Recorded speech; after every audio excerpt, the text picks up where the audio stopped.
Welcome to A9 TV. ముందుగా bulletin లోని headlines. దేవుడిని రాజకీయాల్లోకి లాగడం దుర్మార్గం. తిరుమల లడ్డూ విషయంలో కూటమి నేతలు అదే పనిగా దుష్ప్రచారం చేస్తున్నారు. గతంలో ఎన్నడూ లేని నీచ సంస్కృతి కూటమి పాలనలోని కనిపిస్తుంది. వైసీపీ ఎమ్మెల్సీ బొత్స సత్యనారాయణ విధానసభలో మాట్లాడకుండా రోడ్లపై వ్యాఖ్యలు చేయడం సరైనది కాదు.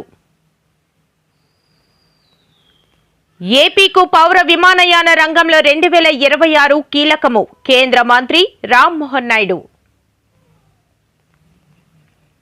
రాష్ట్ర వ్యాప్తంగా రహదారుల బలోపేతానికి ప్రభుత్వం పెద్దపీట వేస్తోంది.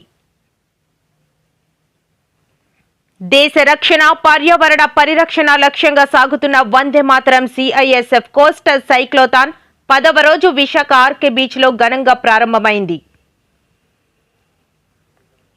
విశాఖ గాజువాక కూటమి ప్రభుత్వం చేసిన తప్పులను ప్రశ్నిస్తే దాడులు చేస్తారా? దేవుడిని రాజకీయాల్లోకి లాగడం దుర్మార్గమని మధ్య శ్రీనివాసరావు అన్నారు. ఈ మేరకు ఆయన మీడియాతో మాట్లాడుతూ తిరుమల లడ్డూ తయారీకి వాడిన నెయ్యిలో జంతువుల కొవ్వు కలిసిందని చంద్రబాబు చేసిన ప్రచారం CBI ఛార్జ్ షీట్ తో అబద్ధమని తేలిపోయింది. పత్రికా సోదరులు ధన్యవాదాలు. ఈ కూటమి ప్రభుత్వం ఏర్పడిన దగ్గర నుంచి ఏదైతే కలియుగ వెంకటేశ్వర స్వామి వారి తిరుపతి మహాప్రసాదం లడ్డు ఉందో దాంట్లో ఏదో కల్తీ జరిగిందని, దాంట్లో కల్తీ నెయ్యి వాడారని అనేక ఆరోపణలు చేసుకొని ఆ ఆరోపణలు సుప్రీంకోర్టు వారే ఒక CBI ఎంక్వైరీ చేసి దాంట్లో రాష్ట్రంలో ఉన్న అధికారులతో కలిపిన ఒక సిట్ని ఏర్పాటు చేస్తే వాళ్ళు ఆ రిపోర్ట్ని బహిర్గతం చేశారు. ఏదైతే మీరు ఆరోపణ చేశారో ఒక ముఖ్యమంత్రి స్థానంలో ఉండి ఇవాళ తిరుపతి వెంకటేశ్వర స్వామి ప్రసాదం అంటే ఈ ప్రపంచంలోనే భక్తులు దాన్ని మహాప్రసాదంగా కొలుస్తారు. అలాంటి దాన్ని ఇవాళ రిపోర్ట్ రాగానే మీకు అందరికీ కూడా ముఖ్యంగా కూటమిలో ఉన్న చంద్రబాబు నాయుడు గారు కానీ లేదా పవన్ కళ్యాణ్ గారు కానీ వారు చెప్పిన మాటలు చూసాం రిపోర్ట్ వచ్చిన తర్వాత. ఎందుకంటే నేషనల్ మీడియా వచ్చింది, ఎక్కడ కూడా మీరు చేసిన ఆరోపణల్లో ఎక్కడ కూడా జంతు కొవ్వు మీరు ఏదైతే కలిసిందన్నారో ఎక్కడ కూడా అలాంటి ఆరోపణలు రాలే. ఈ రిపోర్ట్స్ కూడా NDDB రిపోర్ట్స్ కానీ ల్యాబ్ రిపోర్ట్స్ కానీ అన్నీ చాలా క్రిస్టల్ క్లియర్గా ఉన్నాయి. పవన్ కళ్యాణ్ గారు వారు సమావేశంలో కూడా చెప్పారు. వారు ఏదో ఒక జనరల్ పెట్టుకొని నేనేమైనా గవర్నమెంట్లో నేనేమైనా కలిపారని చెప్పానా, నేనేమైనా కలిసిందని చెప్పానా అని. మరుసటి రోజే మరి ముఖ్యమంత్రి గారిని పిలిచారు, మీ ఇద్దరు సమావేశం ఏర్పాటు చేస్తున్నారు. మళ్ళీ సమావేశంలో మీ అభిప్రాయం మారింది.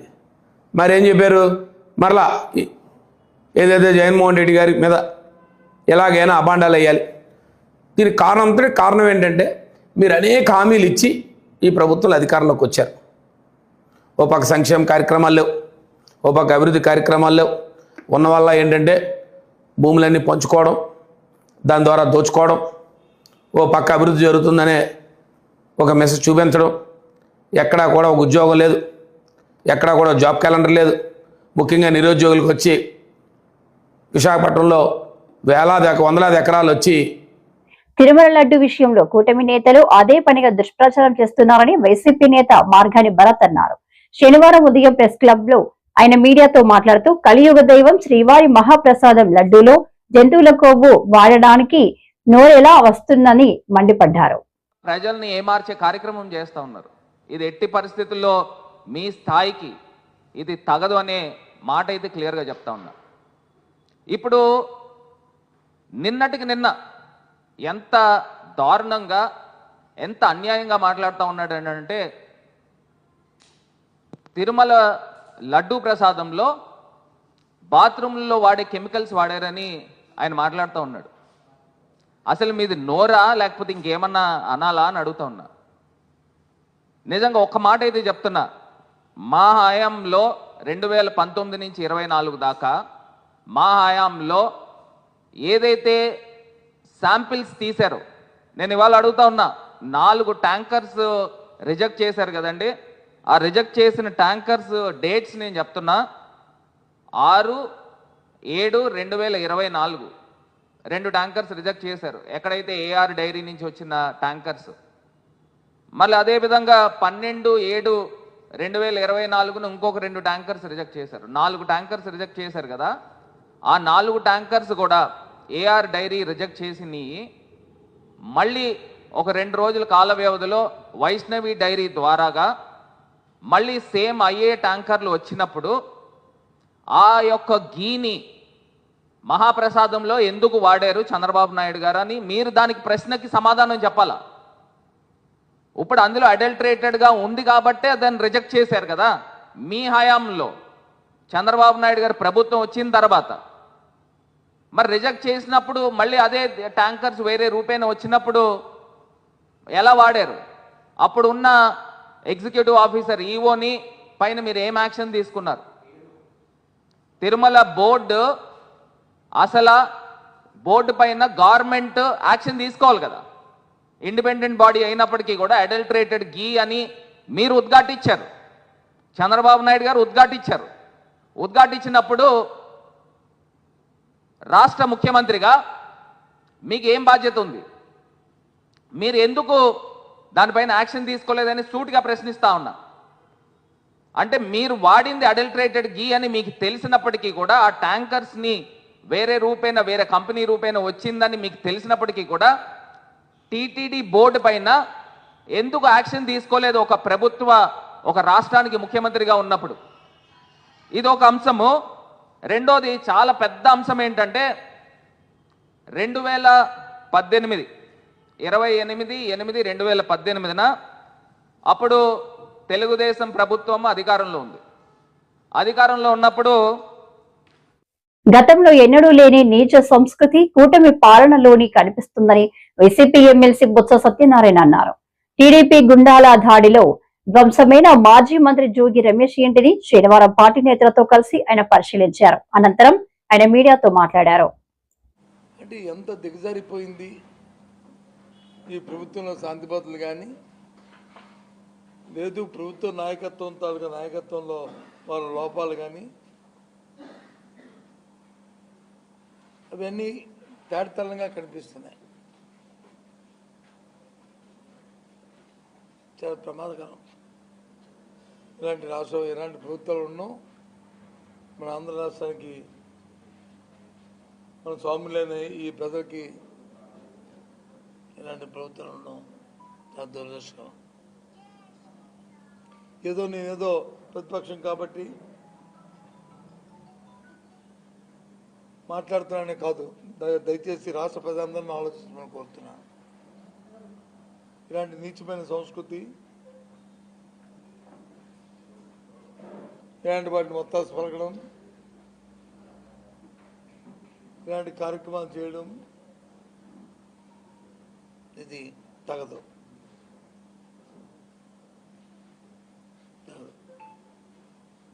ఎవరున్నప్పటికీ చంద్రబాబు నాయుడు గారు అసలు ఏం చేద్దాం అనుకుంటున్నాం ఈ రాష్ట్రాన్ని?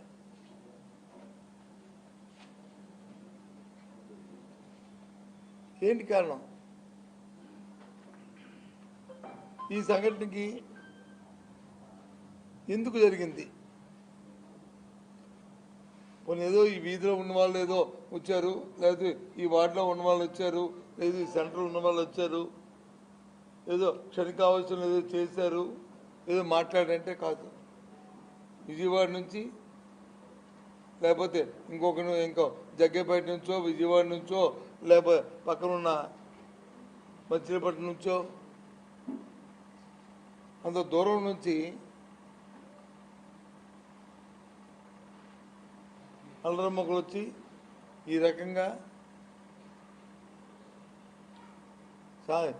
పెట్రోల్ బాంబులు యాసిడ్ బాంబులు వేసి ఇంట్లో ఉన్న వాళ్ళందరినీ కూడా జరగకూడదు జరిగితే అదే మీ ఆలోచన విధానం ఏంటి?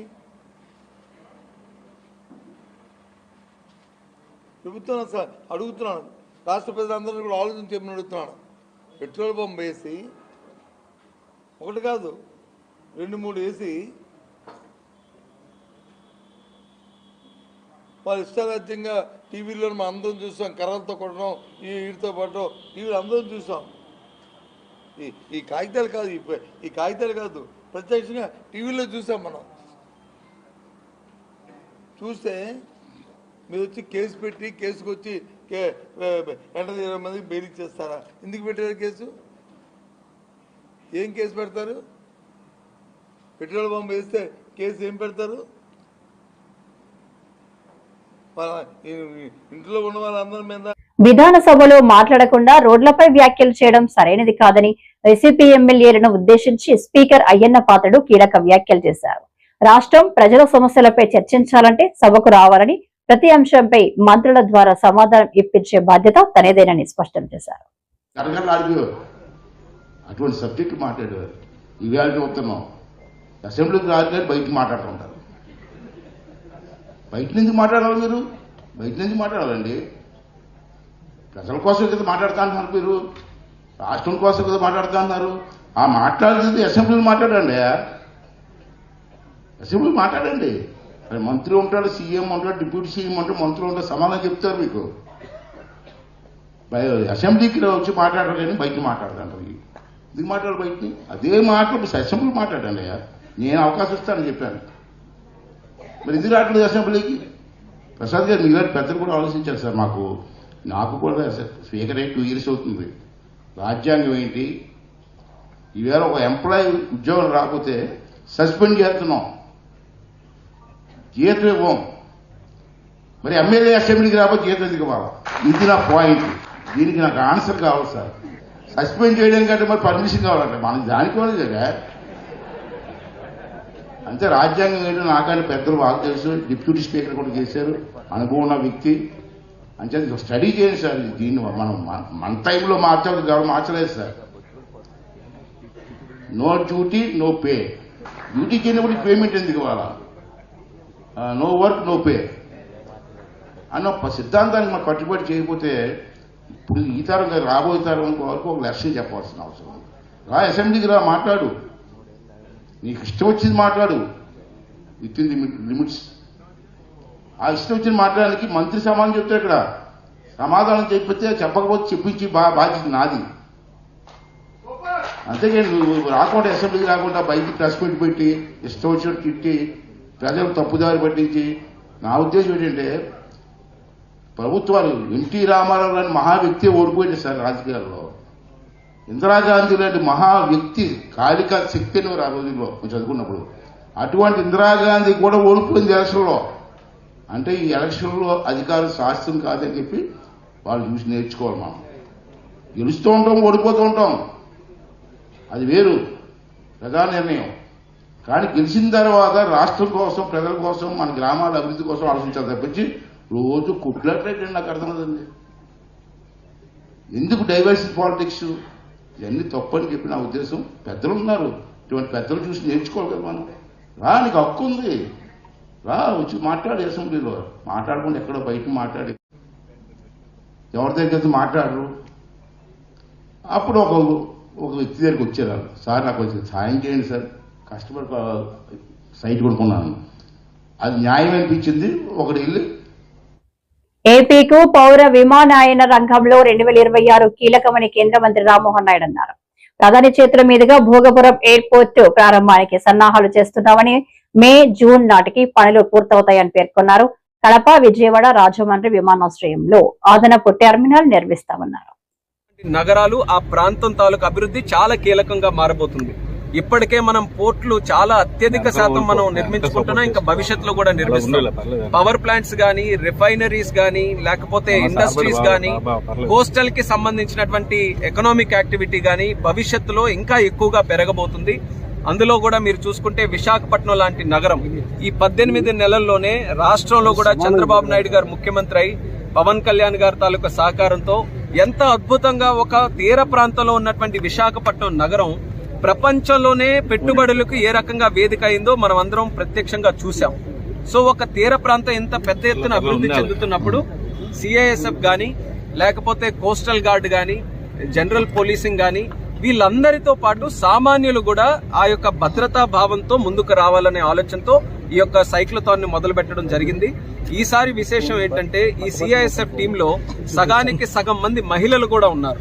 అందులో చాలా మంది మన ఆంధ్రప్రదేశ్ రాష్ట్రానికి సంబంధించిన వారు ఉన్నారు. వాళ్ళతో నేను ఇంటరాక్ట్ అయిన తర్వాత వాళ్ళు కూడా చెప్పింది, ఎక్కడికి వెళ్ళి వాళ్ళు ఆగినా సరే, అంటే ఆ ప్రాంతంలో ఒక ఇండస్ట్రీ లేకపోయినా, సిఐఎస్ఎఫ్ తాలూకా ప్రమేయం లేకపోయినా సరే, ప్రజలందరూ కూడా వాళ్ళకి ఒక సొంత భావనతో వాళ్ళకి స్వాగతం పలుకుతూ వాళ్ళ కార్యక్రమాలని విజయవంతం ఎక్కడికి వెళ్ళినా చేస్తున్నారనంటే సిఐఎస్ఎఫ్ ప్రతి ఒక్కరితో ఏ రకంగా కనెక్ట్ అయ్యిందో మనం అందరం కూడా తెలియజేసుకోగలం. నాకు ప్రత్యేకంగా ఒక అసోసియేషన్ ఏంటంటే శ్రీకాకుళం జిల్లా నుంచి అత్యధిక శాతం సిఐఎస్ఎఫ్ ఫోర్స్ లో భర్తీ అయి ఉన్నారు. అలాగే ఆర్మీలో మన ఉత్తరాంధ్ర ప్రాంతం నుంచి కూడా చాలా మంది అందులో పనిచేయడం జరుగుతుంది. సో వాళ్ళకి ఆ సపోర్ట్ ఇవ్వాల్సినటువంటి బాధ్యత కూడా మనందరి మీద ఉంది. సో ఎక్కడికక్కడ సక్సెస్ఫుల్ గా అవుతుంది. 22వ తేదీన ఇది కొచ్చిన్ లో ఆఖరి కార్యక్రమం ఇది పెట్టుకున్నారు. చాలా సక్సెస్ఫుల్ గా జరుగుతుంది. దీనికి విశాఖపట్నం పోర్ట్ ట్రస్ట్ కూడా సపోర్ట్ చేశారు. వాళ్ళకు కూడా నా అభినందనలు తెలియజేస్తున్నాను.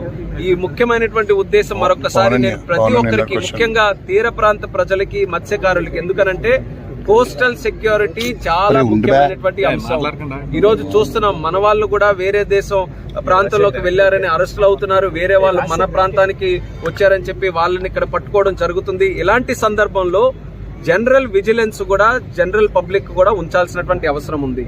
దానికి అవగాహన, ఇలాంటి సెక్యూరిటీ ఫోర్సెస్ ఏదైనా చెప్పినప్పుడు అది మనం నేర్చుకొని సరైన రిపోర్టింగ్ సిస్టమ్ మనం అలవాటు చేసుకొని ప్రతి ఒక్కటి విజిలెంట్ గా మనం ఉంటూ మన చుట్టుపక్కల పరిసరాల్లో ఎలా నడుస్తున్నాయి, ఏ కార్యక్రమాలు జరుగుతున్నాయి అనేది ఒక దృష్టి ప్రతి ఒక్క సామాన్యుడు కూడా దీని మీద పెట్టాలి. ఆ ఉద్దేశంతోనే ఈ యొక్క కార్యక్రమం కూడా ఇక్కడ నిర్వహించారు. ఈ విశాఖపట్నం కార్యక్రమానికి నాకు కూడా ముఖ్య అతిథిగా పిలిస్తే ఇందులో పాల్గొనడం నేను కూడా చాలా ఆనందంగా ఫీల్ అవుతున్నాను. సిఐఎస్ఎఫ్ ఫోర్సెస్ నాకు ఇంకొక ప్రత్యేకమైనటువంటి అనుబంధం ఏంటంటే, మా ఎయిర్పోర్ట్ లో సుమారు 71 ఎయిర్పోర్ట్ లో సిఐఎస్ఎఫ్ తాలూకా ప్రెజెన్స్ ఉంది. ఢిల్లీ, హైదరాబాద్ మెట్రో సిటీస్ లో ఏ ఎయిర్పోర్ట్స్ అయినా సరే ఈ రోజు చాలా సేఫ్ గా.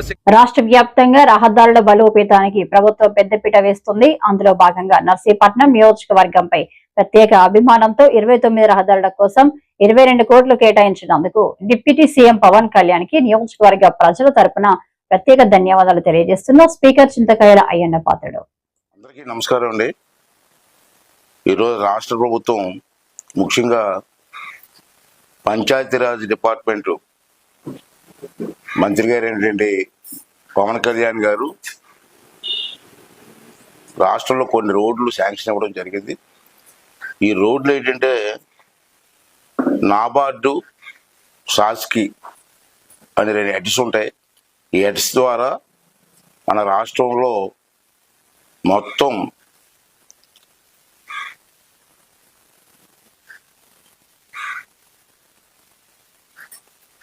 స్ట్రెంథనింగ్ చేయడం కోసం అని చెప్పి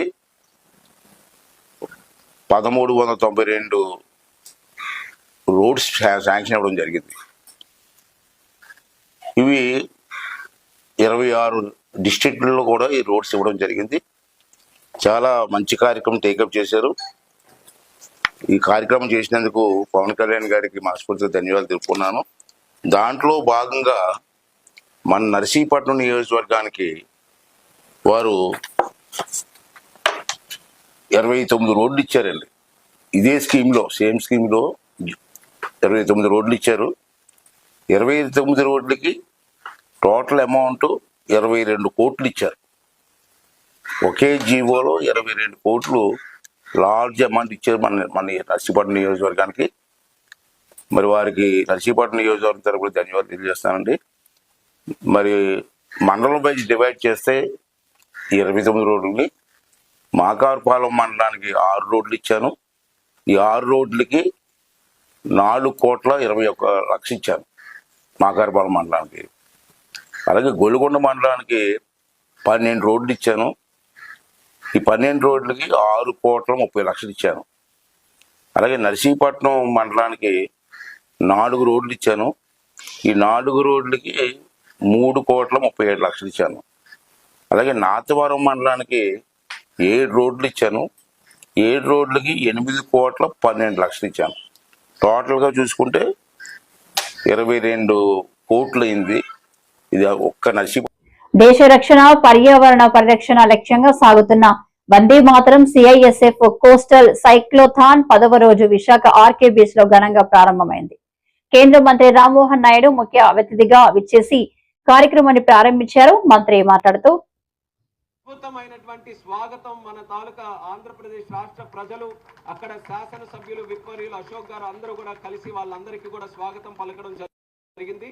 దానితో పాటు నిన్న శ్రీకాకుళం నియోజకవర్గంలో కళింగపట్నంలో కూడా ప్రత్యేకంగా అక్కడ కూడా ఒక కార్యక్రమం పెట్టారు. అద్భుతంగా మేము అబ్జర్వ్ చేసింది, నేను చాలా గర్వంగా ఫీల్ అయ్యాను. ఎందుకనంటే ఈ యొక్క యాత్రలో 2 లొకేషన్స్ నా శ్రీకాకుళం నియోజకవర్గంలో రావడం నాకు ఎంతో ఆనందం అనిపించింది. దానితో పాటు అక్కడ కార్యక్రమాలు జరిగినప్పుడు కేవలం వాళ్ళకి సంబంధించినటువంటి వ్యక్తులే కాకుండా ఆ ప్రాంతంలో ఉన్నటువంటి చిన్న పిల్లల దగ్గర నుంచి అందరూ కూడా ఉత్సాహంగా ఈ యొక్క సిఐఎస్ఎఫ్ సైక్లిస్ట్ వస్తున్నారనంటే వాళ్ళతో మాట్లాడాలని, వాళ్ళతో పరిచయం చేసుకోవాలని, వాళ్ళ తాలూకా విశేషాలు తెలుసుకోవాలని చిన్న పిల్లలు కూడా ఎంతో ఆప్యాయంగా, ఎంతో ఆదర్శంగా ఆ యొక్క కార్యక్రమం చేశారనంటే సిఐఎస్ఎఫ్ పట్ల సామాన్యులకు కూడా ఎంత విశ్వాసం ఉంది, ఎంత నమ్మకం ఉందో ఆ గ్రామీణ ప్రాంతాల్లో జరిగినటువంటి కార్యక్రమాలు కూడా ఒక ఉదాహరణ. అటువంటి కార్యక్రమం ఈరోజు విశాఖపట్నం వచ్చింది. విశాఖపట్నంలో కూడా ఇంత అద్భుతంగా జరుగుతుందనంటే దీనికి ప్రత్యేక ధన్యవాదాలు విశాఖపట్నం పోర్ట్ ట్రస్ట్ వారికి కూడా ఈ యొక్క స్పాన్సర్ చేసి ఆర్గనైజ్ చేసినందుకు వాళ్ళ టీంకి, టీం మెంబర్స్ అందరికీ కూడా ప్రత్యేక ధన్యవాదాలు తెలియజేస్తున్నాను. ఇంత పెద్ద కార్యక్రమం చేస్తున్నామనంటే మొట్టమొదటిగా ఒకటి మనం గుర్తుపెట్టుకోవాల్సింది, వీళ్ళు సైకిల్తో చేస్తున్నారు కాబట్టి సైకిల్ అంటేనే ఒక హెల్త్కి ఒక నిదర్శనం. ప్రతిరోజు మనం సైక్లింగ్ చేసుకుంటే మన ఆరోగ్యమే బాగుపడేది. అలాంటి ఒక ఫిట్నెస్ కల్చర్ని కూడా ఈరోజు ఎంకరేజ్ చేసుకుంటూ, రెండవది దేశం తాలూకా భద్రతని, దేశం తాలూకా సురక్షితని, వీటిని కూడా అందరినీ కూడా మమేకం చేయాలనే ఆలోచనతో వందే మాతరం పేరుతోని ఈ యొక్క సైక్లాథాన్ ఈరోజు పెట్టడం జరిగింది. 150 సంవత్సరాలు మనం సెలబ్రేట్ చేసుకుంటున్నాం వందే మాతరాన్ని. వందే మాతరం తాలూకా ప్రత్యేకత, అసలు వందే మాతరం అని అంటేనే ఓ తల్లి నీకు నా వందనం అని. దేశాన్ని మన తల్లితో సమానంగా చూసుకొని ఆ తల్లికి నిరంతరం వందనమిస్తూ, ఆ తల్లి కోసం నేను ఎంతటి త్యాగానికైనా, ఎలాంటి కార్యక్రమానికైనా వెనకాడకుండా సిద్ధంగా ఉంటానని ప్రతి పౌరుడు కూడా గర్వంగా పాడేటటువంటి పాట వందే మాతరం అనేది మరొకసారి తెలియజేసుకుంటున్నాను. అటువంటి వందే మాతరం అనే స్పిరిట్తో ఈ యొక్క సైక్లథాన్ని ముందుకు నడిపించడం అనంటే నాకు ఒక విషయం గుర్తొస్తుంది. వందే మాత్రం ఏ రకంగా స్వతంత్రం కోసం మన అందరం కూడా కలిసికట్టుగా ఆ రోజుల్లో పోరాటం చేసిన వాళ్ళందరూ కూడా. విశాఖ గాజువాక కూటమి ప్రభుత్వం చేసిన తప్పులను ప్రశ్నిస్తే దాడులు చేస్తారా? వైసీపీ అధికార ప్రతినిధి శ్యామల. మాజీ మంత్రి గుడివాడ అమర్నాథ్ ను తన ఇంట్లో మర్యాదపూర్వకంగా కలిసిన శ్యామల లడ్డు విషయాన్ని మళ్లించేందుకు దాడులు చేస్తున్న కూటమి అని అన్నారు. విషయం అసలు ఇప్పుడు ఏమైపోయిందంటే, ఏదో చేద్దాం అనుకున్నారు, మసిపూసి మారేడుకాయ చేసి మన మీద బట్టకాల్సి మీదే చేద్దాం అనుకుని ట్రై చేశారు. అది బెడిసి కొట్టింది వాళ్ళకే. తిరిగి మళ్ళీ అది అందులో కల్తీ ఏం జరగలేదు అని చెప్పి, అడల్ట్రేషన్ ఏం లేదు, జంతువుల కొవ్వు లేదు అని చెప్పి సిట్ రిపోర్ట్ ఇచ్చింది. ఇప్పుడు వచ్చిన తర్వాత మొహాలు చూసుకునే పరిస్థితి. ఏం చేయాలి ఇప్పుడు? మనమేమో ఇంత పెద్ద స్టేట్మెంట్లు ఇచ్చాం, హడావడి చేస్తాం. ఒక పెద్ద మనిషి అయితే పీపీపీ గారు ఏకంగా అసలు మెట్లు గడిగేసి వేషం వేసేసుకుని, ఇంత పెద్ద నామాలు బొట్లు పెట్టేసుకుని ఇంత హడావడి చేసిన తర్వాత తప్పు వాళ్ళదే అని తెలిసిపోయింది కదా ఇప్పుడు. మరి సో దాన్ని ఎలా కప్పిపుచ్చాలి? అందుకని చెప్పి ఈ దాడులు చేసి ఇలా ఇళ్ల మీదకి వచ్చి ఇలాంటివి జస్ట్ డైవర్ట్ చేసే ప్రయత్నం చేస్తున్నారు. పవన్ కళ్యాణ్ గారు ఎంత ఘాటుగా వ్యాఖ్యలు చేసినా ఆ పొగ ఆయన క్యాంపస్ ఆఫీస్ దాటి బయటికి కూడా రాదు. ఎందుకంటే వైఎస్ఆర్ కాంగ్రెస్ పార్టీ వాళ్ళ మీద ఆయన చేసింది తప్పుడు ప్రచారం అనే విషయం ఈ రోజున స్కూల్కి వెళ్ళే పిల్లల దగ్గర నుంచి ప్రతి ఒక్కరు మాట్లాడుకుంటున్నారు. చిన్న విషయమా అండి? మీరు దేవుణ్ణి కూడా రాజకీయానికి వాడుకుంటారా? లడ్డు అంటే ఏంటి? మీ ఇంట్లో చేసుకుని తొక్కుల లడ్డు అనుకుంటున్నారా ఏంటది? పవిత్రమైన తిరుమల లడ్డు అది. ఆ తిరుమల లడ్డు మీద ఇష్టం వచ్చినట్టు వ్యాఖ్యలు చేసి ఈ రోజున మీరు వైఎస్ఆర్ కాంగ్రెస్ పార్టీ హయాంలో కల్తీ జరిగిందని చెప్పి అబద్ధాలు ప్రచారాలు చేసి ఈ రోజు మీరు ఎంత పొగలు పెట్టినా పొగ మళ్ళీ మీకే అంటుకుంటుంది. అందరికి నమస్కారం. అనకాపల్లి జిల్లా చోడవరం మండలం రోలుగుంట గ్రామంలో ఎన్నో సంవత్సరాలుగా ఎంతో విశిష్ట కలిగిన గౌరీ పరమేశ్వర్ల జాతరకి ఈరోజు నేను పాల్గొనడం జరగబోతోంది. అందులో భాగంగానే డిస్ట్రిక్ట్ పార్టీ ప్రెసిడెంట్, అలాగే ఎక్స్ మినిస్టర్ గౌరవ శ్రీ గుడివాడ అమర్నాథ్ గారిని మర్యాదపూర్వకంగా కలవడానికి వారి నివాసానికి రావడం జరిగింది. చాలా విషయాలు ఉన్నాయి మాట్లాడడానికి. అయితే ఈ జాతర మహోత్సవంగా, జాతర సందర్భంగా ఇక్కడికి రావడం జరిగింది కాబట్టి ఈ రోజు ఆ జాతర పూర్తి చేసుకుని రేపు వైఎస్ఆర్ కాంగ్రెస్ పార్టీ ఆఫీస్ లో ఇక్కడున్న లోకల్ ఇష్యూస్ అన్ని కూడా అడ్రస్ చేయడం జరుగుతుంది. అది లడ్డు వివాదం నుంచి, గీతం భూముల దగ్గర నుంచి, ఉల్సాకి వీళ్ళు కట్టబెట్టిన 99 పైసలకి కట్టబెట్టిన